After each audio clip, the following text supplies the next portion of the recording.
Pete Carolan has been an artist his entire life. Today, he is one of the most renowned military mural artists in the country, with his works being displayed in places like the Pentagon and our nation's capital. He was an accomplished athlete playing on one of Orange Coast College's championship water polo teams. As an athlete and an artist at OCC, he became known as Pete the Pirate. But it was as a young lifeguard where he was led to change his life forever.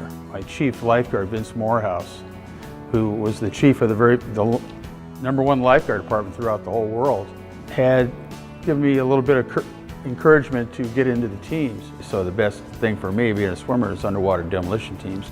The Navy frogmen, that type thing. His underwater demolition team did 2 tours in Vietnam.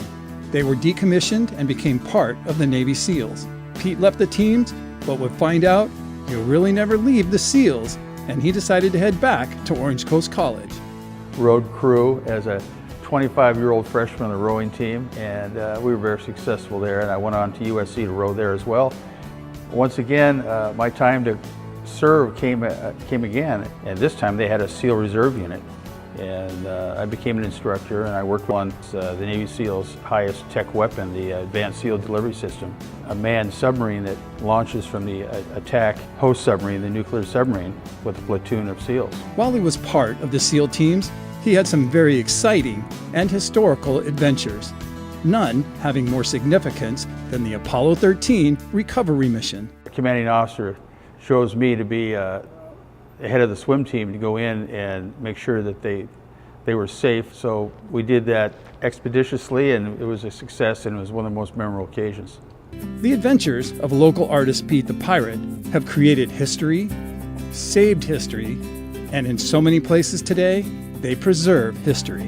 When we came back from winning the prestigious Molokai Channel race in Hawaii, it was a world championship. The Hawaiians said, "What are you going to do for an encore?" I said, "We'll just paddle down from Newport to Ensenada against all the sailboats." And we raced 520 sailboats all the way down to Ensenada, and we beat all the sailboats.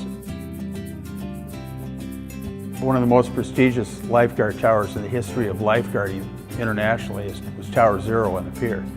It monitored over 7 million rescues. When they built a new one, they were going to destroy that. So I called up Ron Lowenberg, the chief of police, and he gave me a police escort off the pier with Tower Zero. Very historic surf history monument. At the age of 55, I was called back on a presidential recall. They put me on a lot of patriotic painting missions. So throughout all the Naval Special Warfare, and some of the ships have my paintings still in their command. And of course, after 9/11, it got a little bit more patriotic.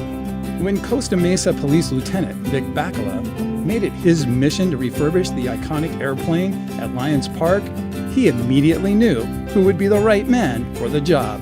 It was cracked, it was concreted over, and the structure was falling apart. We had to rebuild that foundation, prime it thing, and sealed it. Painted all the basic blue, but then we wanted it more detailed, more historically correct to that particular aircraft during the Korean War, and it came out perfect. Retired Navy SEAL Pete Carolan has finished his missions to perfection. But as artist Pete the Pirate, the mission continues, and failure is not an option.